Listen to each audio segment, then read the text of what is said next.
children, how are you? I hope you all are doing good. Children, now we will read lesson 8, The Ant and the Amebel. This is a story from Edith Nesbit's book. The magic word is about a young girl, Amebel, who is visiting her aunt. To make the aunt happy, Amebel plucks flowers from the greenhouse and plants them in the ground in front of her aunt's window. Greenhouse क्या होता है? एक कांच का बना हुआ जो है रूम टाइप से होता है और उसके अंदर सारे प्लांट्स लगे हुए होते हैं. And plants them in the ground in front of her aunt's window. However, her aunt, who is very particular about her plants, gets upset. What happens one day when Amebel is in her aunt's bedroom? Read on. अब होता क्या है देखिए, जो ये story है ये Nesbitt की बुक से ली गई है जिसका टाइटल है द मैजिक वर्ड. और ये जो है the magic word, this is about a young girl Amabel जो अपनी आंट के यहाँ विजिट करने के लिए जाती है और अपनी आंट को खुश करने के लिए वो क्या करती हैं, ग्रीन हाउस में से प्लांट्स निकाल करके उनकी विंडो के बाहर लगा देती हैं. लेकिन आंट जो है वो अपने प्लांट्स के बारे में शी वॉज वेरी पर्टिकुलर, और जब वो देखती हैं इस तरह से तो वो बहुत अपसेट हो जाती हैं, बहुत उदास हो जाती हैं. अब क्या होता है इसके आगे आप रीड करेंगे तो हमें पता चलेगा. Amebel looked around the room of something to read. There was nothing. Only on the large dressing table was a book covered in red velvet and on it embroidered. Embroidered means जिसके ऊपर कढ़ाई की होती है, thread से embroidery की होती है, इसमें डिज़ाइन बने हुए होते हैं. In yellow silk were the letters ABC. Amiable जब रीड करने के लिए उसको कुछ नहीं मिलता है तो वहाँ पर उसको ड्रेसिंग टेबल के ऊपर एक येलो सिल्क में एक बुक दिखाई देती है जिसमें ABC लिखा हुआ था. Now she found the book on which ABC was written. Perhaps it is a picture alphabet, said Amabel. She was too old for the alphabet but she open the book. अब वो ABC क्या थे, उसके लिए alphabet थे. उसको क्या लगा कि शायद ये अल्फ़ाबेट है. परहैप्स का मतलब क्या होता है, जब आप श्योर नहीं होते, शायद ये अल्फ़ाबेट है. अब अल्फ़ाबेट पढ़ने के लिए, अल्फ़ाबेट तो नर्सरी क्लास के बच्चे पढ़ते हैं, छोटे बच्चे पढ़ते हैं, नर्सरी KG की या प्ले ग्रुप के बच्चे पढ़ते हैं. अमेबल उस चीज़ के लिए बड़ी थी लेकिन फिर भी उसने बुक को खोल दिया. Why it is only a time table, she said. She had learn how to use the dictionary and this book looked like the dictionary. She looked up the names of all the places she knew. Brighton, where she had once spent a month. Rugby, where her brother was at a school, and home, which was Amberley. And she saw the times when the trains left for these places and wished she could go by those trains. अब when she found the book, alphabets ABC were written on it. When she opened the book, she found that book just like a timetable. She knew very well how to use the dictionary. उसको पता था कि dictionary कैसे use करनी है और ये भी उसको कैसे लग रही थी, जस्ट डिक्शनरी की तरह से ही लग रही थी. तो जब उसने उसमें नेम्स देखे तो वो भी उसको ऐसे लगे कि she knew very well all these places. कौन कौन से देखे थे, ब्रिक्टन देखा, रुगबाई देखा. अब उसको जो भी उसने ये प्लेसेस देखे, यहाँ से उसको ये था कि कुछ ना कुछ जान पहचान उसकी थी. जैसे कि ब्रिक्टन में उसने ऑलमोस्ट एक मंथ वहाँ पर स्पेंड किया था. रुगबाई में जो है उसका ब्रदर स्कूल में था. और ये सारी चीज़ें जब उसने देखी तो उसको क्या महसूस हुआ कि जो ट्रेन वगैरह उसने देखी तो उसने इच्छा की, she wished if she could go by those trains. जो अमेबल थी, she wanted to look for Whitby and just then she saw the extraordinary name. उसको असामान्य सा नाम मिला जिसमें क्या लिखा था, where you want to go. This was odd. But the name of the station from which the train started was still more extraordinary. वो नाम तो था ही एक्स्ट्राऑर्डिनरी, जहाँ से ट्रेन स्टार्ट हो रही थी that was also an extraordinary. It was big wardrobe be in spare room. What was written? Big wardrobe in spare room. अब ये उससे भी ज़्यादा एक्स्ट्राऑर्डिनरी था. क्यों? क्योंकि उसमें क्या लिखा हुआ था कि जो बिग वार्डरोब है वो कहाँ है? स्पेयर रूम में है. And below this name, Amabel read in small letters, trains have big wardrobe in spare room all the time. वहाँ भी सेम लिखा हुआ था, लेकिन उसमें ये क्या था कि big wardrobe in spare room हर समय है, all the time है. Train have big wardrobe in spare room all the time. मतलब ट्रेन में आपको ये हर समय मिलेगा. It will be available. And under that, in still smaller letters, you had better go now. अब उसके नीचे और छोटे लेटर्स में क्या लिखा था कि you had better go now. मतलब अब अच्छा होगा तुम चली जाओ, नीचे वहाँ चली जाओ. Amabel went straight to the big wardrobe and turned its glass handle. It was most amazingly a crystal cave, very oddly shaped like a railway station. अब जब वो वहाँ गई तो उसको वहाँ पे क्या दिखाई दिया? जब उसने गई वो बिग वार्डरोब में जो ग्लास हैंडल था, उसने जब उसको खोला तो वो और भी उसके लिए अमेजिंग था, और भी सरप्राइज था. उसमें एक क्रिस्टल केव थी जिस बड़ा ऑड शेप उसका था, जैसे रेलवे स्टेशन का होता है. It seemed to be lighted by stars and over the station clock was a full moon. The clock had no figures, only now in shining letters all round it 12 times. अब जब उसको खोला तो उसका जो शेप था वो भी बड़ा ऑड सा था, और क्या लग रहा था कि जैसे इसको इसमें जो लाइट की जाती है वो स्टार्स से होती है, और उसके ऊपर एक क्लॉक थी. There was a clock which was a full moon and the clock had no figures, only now in shining letters all round it 12 times. 12 बार जो है नाउ उसमें लिखा हुआ था राउंड में. फिगर्स उसके पास नहीं थे. A potter in white satin hurried forward to take Amabel's luggage. Her luggage was the ABC book which she still held in her hand. Luggage means सामान. अब पॉटर जो है सामान लेने के लिए गया अमेबल के पास, तो अमेबल के पास क्या लगेज था? Only a book on which ABC was written. Lots of time, miss, he said, grinning in a most friendly way. I am glad you are going. You will enjoy yourself.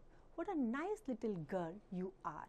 अब उसने बड़ा green करते हुए, wide smile देते हुए उससे कहा कि बहुत सारा समय है. There is lots of time. और मुझे बहुत खुशी है कि तुम जा रही हो, तुम वहाँ enjoy करोगी. This was cheering. Amabel smiled. The train was made entirely of crystal too, and the cushions were of white satin. There were little buttons such as you have for electric bells, and on them, what you want to eat, what you want to drink, what you want to read in silver letters. इसमें लिखा हुआ था. उसमें जब वो गई तो उसके लिए मतलब वो भी खुश हो रही थी, क्योंकि वहाँ जो भी उसको मिल रहा था वो एंटायरली क्रिस्टल था, और जो कुशन्स थे, cushions were also of white satin, और बटन उसमें जैसे इलेक्ट्रिक बेल्स के लिए होते हैं ना, इस तरह से थे. और उसमें क्या लिखा हुआ था? What do you want to eat, what do you want to drink, what do you want to read, और वो सिल्वर लेटर्स में लिखा हुआ था. Amabel pressed all the buttons at once, and instantly she saw on the cushion by her side a silver tray with vanilla ice, boiled chickens, and white sauce, almonds, peppermint, cream, and mashed potato, and a tall glass of lemonade. Beside the tray was a book. Lemonade कहते हैं शिकंजी के लिए, नींबू पानी होता है ना, उसको बोलते हैं लेमोनेड। अब जब अमेबल ने बटन को प्रेस किया, just then she saw on the cushion by her side there was a silver tray, और उस सिल्वर ट्रे में क्या था? Vanilla ice cream, boiled chicken and white sauce, almonds, peppermint, cream and mashed potato, और साथ में एक लंबा सा गिलास, बड़े गिलास में लेमोनेड था, और साथ में ट्रे के बगल में एक बुक भी थी। And just as Amabel finished the last spoonful of ice and reached the last full stop of the book, the train stopped, and hundreds of railway officials in white velvet shouted, "Where you want to go to? Get off here." A smiling porter opened the door.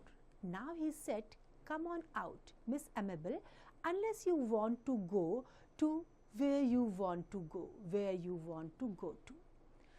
अब वहाँ पर जब उसने जैसे ही वो अब जो ice cream थी वो खाई और लास्ट स्पून उसका रह गया था, और लास्ट स्टॉप जैसे ही उसने वो सेंटेंस पढ़ा, वो बुक पढ़ा, अब जब कंप्लीट उसने वो पढ़ ली, लास्ट फुल स्टॉप उसका आ गया, just then the train stopped, और उसके बाद उसमें से हंड्रेड्स ऑफ रेलवे ऑफिशियल्स जो अपनी वाइट वेलवेट उसमें थे वो शाउट करने लगे, where you want to go to, get off here, तुम कहाँ जाना चाहती हो, यहाँ से नीचे उतर जाओ। और स्माइलिंग पॉटर आया और उसने क्या करा, उस गेट को, दरवाजे को खोल दिया। She hurried out onto the platform and saw ahead of her a crowd. "What all that?" she asked the friendly porter. "It is the mayor, dear, Miss Amabel," he said. अब जब वो आई वहाँ पे तो उसको सरप्राइज हुआ, तो उसने पॉटर से पूछा ये क्या है, तो पॉटर ने क्या उसको आंसर करा, "It is the mayor."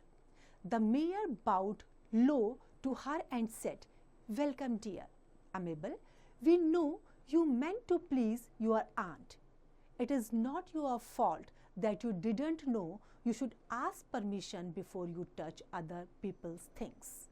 अब मेयर उसके आगे झुके, रिस्पेक्टफुली उसका वेलकम किया अमेबल का, and he told that he new very well, he knew it very well that Amabel wanted to please her aunt, and it was not her fault. But where was the fault? She must take permission before touching others' things. दूसरे की चीज use करने से पहले हमें permission लेनी चाहिए। Oh, but said Amabel, quite confused. अब वो confused थी। I did, but a band started to play and drowned her words. The instruments of the band were all of silver and the bandsmen's clothes of white leather. There was a flower show and a concert. There was also a grand dinner with thousands of guests in Amabel's honor. Soon the shout went up, "Speech, speech." अब क्या हुआ, अब अमेबल थोड़ा सा confuse हो गई थी, उसने कहा आई डिड, अब वो कुछ बोलना चाह रही थी, उससे पहले ही बैंड का शोर जो है आ गया। अब बैंड का शोर आया तो जो उसके वर्ड्स थे वो कैसे हो गए, डाउन हो गए। अब उन्होंने जब बैंड्समैन ने उसको प्ले करना शुरू करा, और वो वहाँ पे क्या था, वहाँ पर कॉन्सर्ट हो रहा था, तो एक फ्लावर शो भी उन्होंने ऑर्गेनाइज किया हुआ था अमेबल के वेलकम करने के लिए, उसके ऑनर के लिए। फिर उसके बाद डिनर भी था। अब वो सब शाउट चिल्लाने लगे कि speech speech. Now they started shouting speech speech, they wanted a speech from Amabel. Amabel begin, "Ladies and gentlemen, I don't want to make a speech, I just want to say thank you, and to say." She stopped, and the happy crowd cheered. "To say," she went on as the cheers died down, "that I should have thought, but I did want to please Auntie. It's all so mixed. Oh, I wish Auntie was here." अब जब उसने बोलना शुरू किया तो उसने क्या करा, उसने स्पीच उन्होंने they wanted her to speak, so she started her speech, and before starting her speech she addressed all the people who were present there, क्या कहा उसने? Ladies and gentleman. मैं स्पीच नहीं देना चाहती, मैं तो केवल आंटी को खुश करना चाहती थी और कहना चाहती थी। फिर वो रुक गई क्योंकि सबने, जो क्राउड था, क्राउड ने चीयर अप करना शुरू कर दिया। फिर उसने जब ये कहा, उसके बाद वो उसने कहा कि मैं सोचती हूँ कि मैंने ये सब क्यों किया आंटी को, जस्ट प्लीज करने के लिए। और वो सब जो वर्ड्स थे, they all got mixed. Now she finally said that she wished only to her aunt, and she wanted to please her aunt, and this moment she wanted her aunt to be there. And instantly auntie was there, very tall and quite nice looking, in a very elegant dress. Speech, cried the crowd. Speech from auntie. अब जो crowd था वहाँ पे, उसने किसकी speech के लिए कहा? आंटी की स्पीच के लिए। Aunty stood beside Amabel and said, I think perhaps I was hasty, and I think Amabel meant to please me, but those flowers were meant for the winter. Well, I was annoyed. I am sorry. Annoyed होना, नाराज होना, angry होना। अब aunty ने speech में क्या कहा कि मुझे लगता है शायद मैंने जल्दबाजी कर दी, और मैं सोचती हूँ कि अमेबल ने वो जो किया था मुझे खुश करने के लिए किया था। She did all that just to please me, but those flowers were for the winters. But still she apologised in front of the crowd, and भीड़ के सामने उन्होंने अमेबल से माफी भी मांगी। Oh aunty, so am I, cried Amabel, and the two began to hug each other on the ivory step while the crowd cheered. अब दोनों ने क्या करा? दोनों ने एक दूसरे को हक करना शुरू कर दिया, और जितने जो भी क्राउड थे वहाँ पे उन्होंने उनका चीयर अप करना शुरू कर दिया। The crowd started cheering them. And when it grew late and the stars were out, Amabel fell asleep in her aunt's arms, besides a fountain on a marble terrace, where White Peacock came to drink. She woke on a big bed with her aunt's arms still round her. Amabel, she was saying, Amabel. Oh auntie, said Amabel sleepily, I am so sorry, but I did mean to please you. I am sure you meant to please me. Now come down to supper. Supper कहते हैं dinner के लिए, रात के खाने के लिए, said her aunt and smiled. Amabel looked around for the magical book, but it was nowhere. अब क्या हुआ उसके बाद? जो आंटी थी और अमेबल दोनों आपस में दोनों ने एक दूसरे को हक किया, और जो क्राउड थी, क्राउड ने उनका चीयर अप करा। अब उसके बाद क्या हुआ कि अमेबल अपनी आंटी के साथ आंटी के बेडरूम में सो गई। जब वो उठी तो उसने अपने आप को कहाँ पाया? आंटी के बेड में। अब आंटी भी जो है उसी के साथ, आंटी ने अपने हाथों से जो है उस आंटी के जो आर्म्स थे वो उसके बॉडी की चारों तरफ थे। अब अमेबल अभी भी उस चीज़ को जो है फील कर रही थी, and she was apologising in front of her aunt, and she apologised and said to her aunt that she was only doing all those things just to please her. Aunty ने भी उसको बोला कि मुझे पता है। आंटी अब smile करने लगी, और स्माइलिंग वे में उन्होंने कहा कि मुझे पता है तुमने ये सब मेरे लिए किया है, अब डिनर का टाइम हो गया है, आओ डिनर करें। Now when she went to dinner and looked around for her magical book, she was not able to find that book. She didn't find that book. The book was nowhere. तो इस story से जो आपने अभी पढ़ी है, इससे आपको क्या लेसन मिलता है? फर्स्ट ऑफ ऑल, हमें दूसरों की चीज़ों को बिना परमिशन के टच नहीं करना चाहिए। नहीं तो अगर हम किसी को प्लीज़ कर रहे हैं तो वो क्या होता है, अगर उसकी पसंद का नहीं होगा तो वो एनॉयड हो जाएगा, है ना, जैसे आंटी के साथ हुआ था। I hope this story is clear to you now. It's time to revise. You can revise it.